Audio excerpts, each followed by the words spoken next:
খেলা করছেন। উনি শুধু শ্লোক নিয়ে খেলা করছেন। ইসলাম এই পৃথিবীর মানুষকে ভাগ করেছে দুই ভাগে, একটা হলো মুমিন আর একটা হলো কাফের। আর প্রত্যেক ধর্মেই দুই প্রকার মানুষ আছে, এমনকি হিন্দু ধর্মের। ইসলাম এটা কোনোভাবেই মানে না। গরু হত্যা করছে, কাফির হত্যা করছে, তাদের সম্পত্তি কেড়ে নিচ্ছে, লুট, নারী নির্যাতন, ইসলামই বলে। ভালোভাবে দেখেন, যারা চামড়া নিয়ে ব্যবসা করে, গরুর চামড়া, মুসলিম অমুসলিম উভয়ই আছে। এই গোহত্যা থেকে তাদের মধ্যে মুসলিমদের চেয়ে অমুসলিমরাই বেশি। ইসলাম মানুষের মধ্যে শুধু বিভেদ তৈরি করে। যদি সর্বশক্তিমান ঈশ্বর আমাদের শুধু নিরামিষ খেতে বলতেন, তাহলে আমাদের সুতরাং বাদ দিলেন কেন? কেন? আপনার মুখে ভ্রাতৃত্বের কথা আসলে শুধু শ্লোক নিয়ে খেলা। আমার ধারণা ডক্টর জাকির নায়েক শ্লোক নিয়ে খেলা করছেন। উনি শুধু শ্লোক নিয়ে খেলা করছেন। ইসলাম এই পৃথিবীর মানুষকে ভাগ করেছে দুই ভাগে, একটা হলো মুমিন আর একটা হলো কাফের। অবশ্যই আমরা ইসলাম ধর্মে এই কথাগুলো বিশ্বাস করি না, মানতেও পারি না। তাই ইসলাম ধর্ম যেভাবে আমাদের উপর সার্বজনীন ভ্রাতৃত্বকে চাপিয়ে দিচ্ছে, সেটা আসলে কখনো সম্ভব না। ইসলাম মানুষের মধ্যে শুধু বিভেদ তৈরি করে। তাদের মধ্যেও আছে শিয়া, সুন্নি, এছাড়াও ইসলাম আরো 70টা গোত্র আছে। পৃথিবীতে একমাত্র হিন্দু ধর্মই আমাদের সার্বজনীন ভ্রাতৃত্ব উপহার দিতে পারবে। এক কাম সত্তা বিপ্র বহুতা বেদান্তি, একটু আগে আপনি বললেন। ইসলাম এটা কোনোভাবেই মানে না। গরু হত্যা করছে, কাফির হত্যা করছে, তাদের সম্পত্তি কেড়ে নিচ্ছে, লুট, নারী নির্যাতন, ইসলামই বলে। ভ্রাতৃত্ব তাহলে কিভাবে আসবে? আপনার মুখে ভ্রাতৃত্বের কথা আসলে শুধু শ্লোক নিয়ে খেলা করা। আপনি আসলে হিন্দু ধর্ম বলতে গিয়ে ইসলাম ধর্ম বলে ফেলেছেন। ভাই, আপনি বেশ কিছু মন্তব্য করেছেন। আর ইসলাম বলে ইন্নাল্লাহ মাস্তাবিরিন, নিশ্চয়ই আল্লাহ তাদের সঙ্গে আছেন যারা ধৈর্যশীল। ভ্রাতৃত্ব বজায় রাখতে গেলে আপনাকে ধৈর্যশীল হতে হবে। ধৈর্যশীল যদি আমরা না হই, তাহলে ভাইয়ের সাথে ভাই যুদ্ধ লেগে যাবে।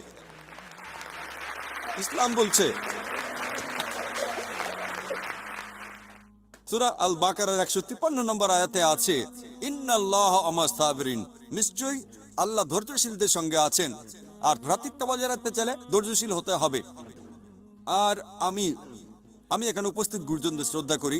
তিনি হয়তো হিন্দু ধর্ম সম্পর্কে ভালো জানেন, তবে দুঃখিত যে আমি তার সঙ্গে একমত নই। ইসলাম সম্পর্কে তার জ্ঞান কিছুটা কম।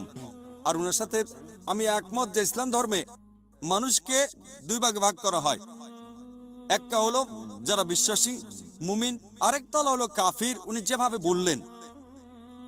আর প্রত্যেক ধর্মেই দুই প্রকার মানুষ আছে, এমনকি হিন্দু ধর্মের হিন্দু আর অহিন্দু। খ্রিস্টান ধর্মে খ্রিস্টান আর অখ্রিস্টান, ইহুদি ধর্মে ইহুদি আর নন ইহুদি, ইসলামে মুসলমান আর অমুসলমান। তাহলে ইসলাম আলাদা হলো কি করে? আর আমি এখানে হিন্দু ধর্মের সমালোচনা করবো না, আমি সমালোচনা করবো না। কিন্তু আজকের এই লেকচারে আমি হিন্দু ধর্ম নিয়ে কথা বলবো, কারণ আমি বিভিন্ন ধর্মের একজন ছাত্র হিসাবে আমি বেদ পড়েছি, আমি উপনিষদ পড়েছি। তবে এখানে ছোট্ট একটা মন্তব্য করি।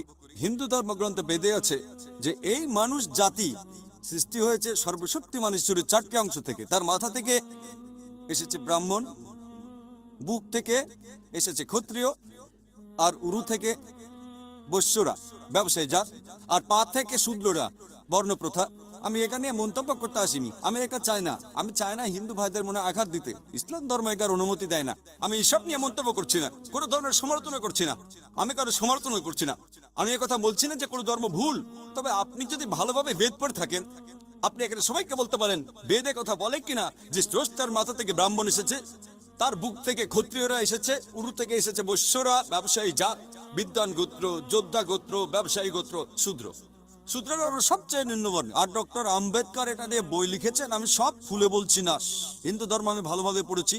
আমি হিন্দু ধর্মের অনেক কিছু শ্রদ্ধা করি, বেশ কিছুর ব্যাপারে একমত নয়, এটা আমাকে আপনি বলতে বাধ্য করলেন। পবিত্র কোরআনে সূরা নামের 108 নম্বর আয়াতে আছে, তাহাদিগকে গালি দিও না আল্লাহকে চাইয়ে, তাহারা যাহাদিগকে ডাকে, কেননা অজ্ঞানতাবশত তাহারা গালি দিবে আল্লাহ সুবহানাহু ওয়া তাআলাকে।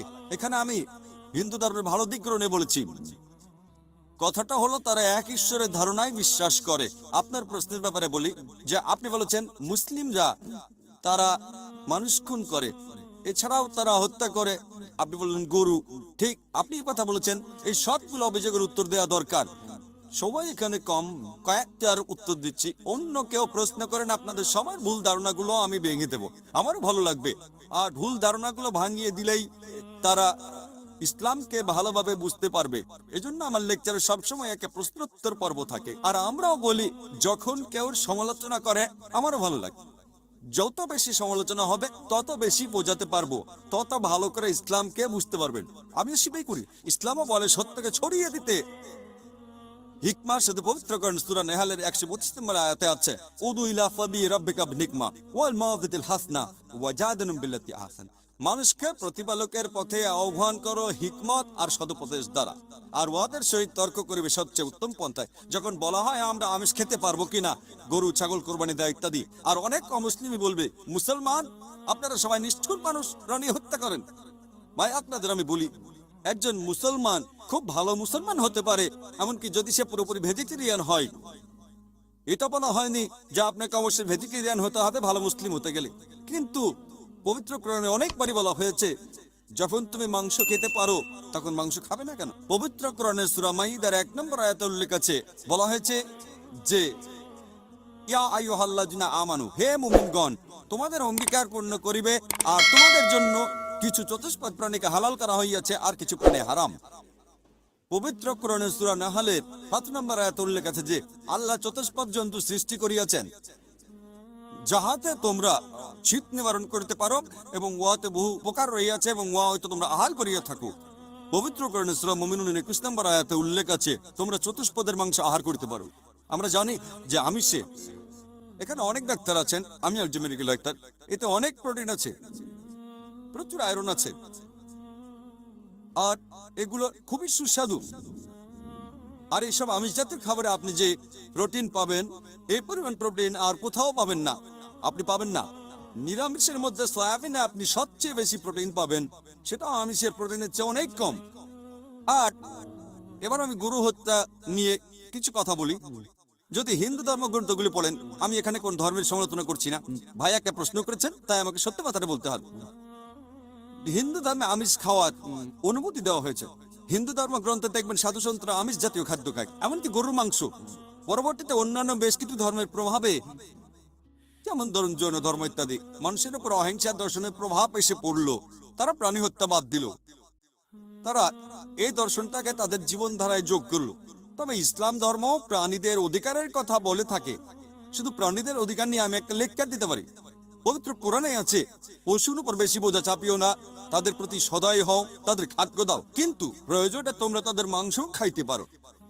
আর যদি আপনি অন্যান্য ধর্মগুলো ভালোভাবে দেখেন, অনেকে আমিষ খেতে বারণ করেছে। এই দর্শনের ভিত্তিকা হলো এই যে আপনি প্রাণী হত্যা করবেন না, কারণ তাদের জীবন আছে, সে কারণে আমিষ খাওয়াটা অন্যায়।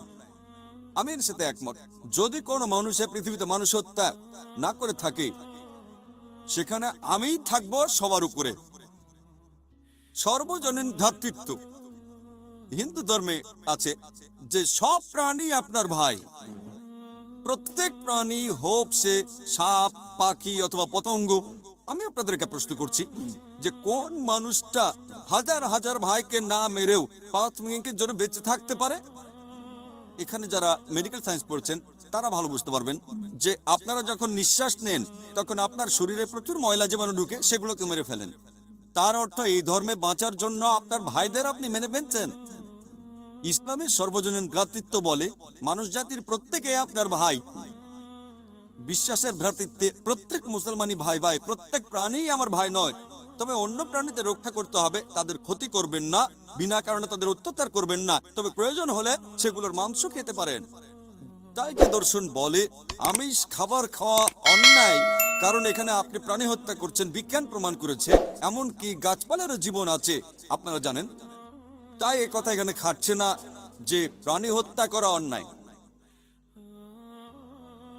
তাই এখন তারা যুক্তিটা পাল্টে বলল যে আচ্ছা, গাছেরও জীবন আছে, তবে তারা ব্যথা অনুভব করে না।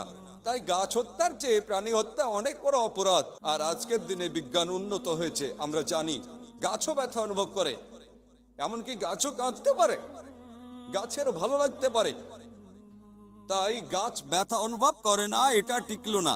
এখানে ব্যাপারটা হলো যে গাছের কান্না মানুষ শুনতে পায় না, কারণ মানুষ কানেতে শব্দ শুনে সেটা সীমা 20 সাইকেল পার সেকেন্ড থেকে 20,000 সাইকেল পার সেকেন্ড। এই সীমার মধ্যে কিছু হলে মানুষ সেটা শুনতে পায়, এই সীমার নিচে বা উপরে মানুষ কিছু শুনতে পায় না। যেমন ধরুন কেউ যদি ডগ হুইসেল বাজায়, ডগ হুইসেল জানেন, যেটাকে বলে সাইলেন্ট ডগ হুইসেল। যখন কেউ এই হুইসেল বাজায়, এটা সীমা হচ্ছে 20,000 সাইকেল পার সেকেন্ডের উপরে, 40,000 সাইকেল পার সেকেন্ডের নিচে। কুকুর 40,000 সাইকেল পার সেকেন্ড পর্যন্ত শুনতে পায়। তাই কেউ যদি হুইসেল বাজায়, কুকুর হুইসেলটা শুনতে পারে কিন্তু মানুষ শুনতে পায় না, এটাকে বলা হয় সাইলেন্ট ডগ হুইসেল। একইভাবে গাছপালার যে কান্নাকাটি, আমরা মানুষরা কিছু শুনতে পায় না, তবে গাছও কাঁদে, তারাও ব্যথা অনুভব করে।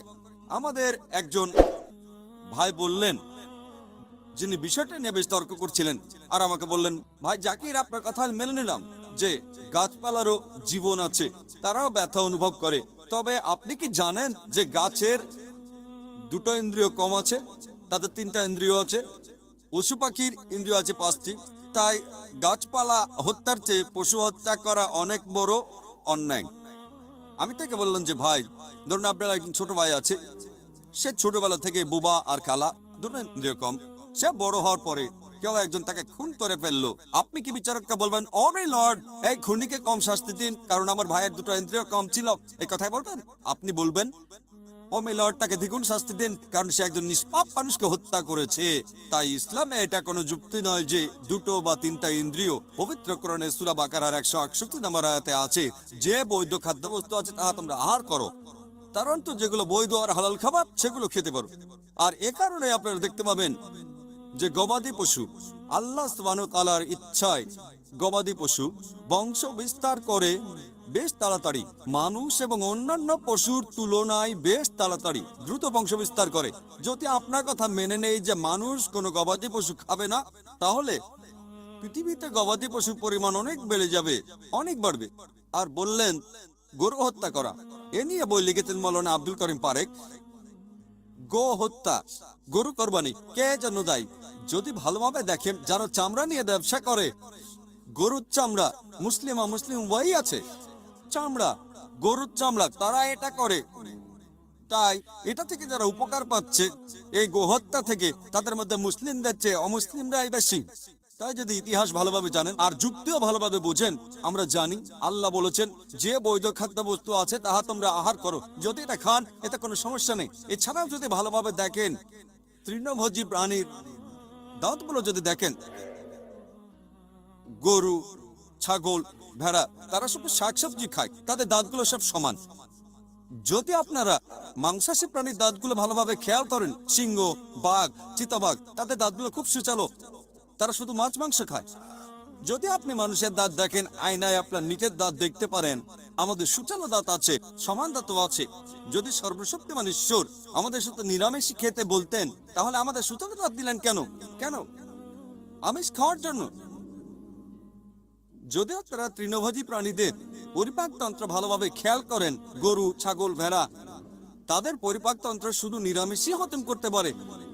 মাংসাশী প্রাণীগুলোর পরিপাকতন্ত্র, বাঘ, সিংহ, চিতাবাঘ, তারা শুধুমাত্র আমিষ হজম করতে পারে। আর আমাদের মানুষের পরিপাকতন্ত্র আমিষ নিরামিষ দুটোই হজম করতে পারে। যদি সর্বশক্তিমান ঈশ্বর আমাদের শুধু নিরামিষ খেতে বলতেন, তাহলে কেন এমন পরিপাকতন্ত্র দিলেন যেটা আমিষ নিরামিষ দুটোই হজম করতে পারে? তাই বিজ্ঞান নিয়ে যদি পরীক্ষা করেন, সৃষ্টিকর্তা আমাদের আমিষ নিরামিষ দুটোই খাওয়ার অনুমতি দিয়েছেন। আশা করি উত্তরটা পেয়েছেন। যদি আপনার অন্য কোনো প্রশ্ন, কোনো ভুল ধারণা থাকে, আমি আনন্দের সাথে তার উত্তর দেব। একবারে একটা ধারণা বলবেন যাতে আমি তা দূর করার সময় পাই।